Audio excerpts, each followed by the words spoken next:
Today's secret is about the brand new splash shield.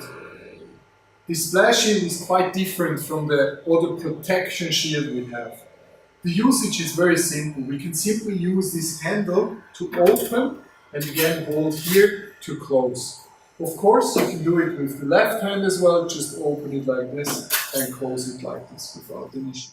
So the main difference is you have to open it in order to take the flask from the rotavator. And during that moment you are not protected.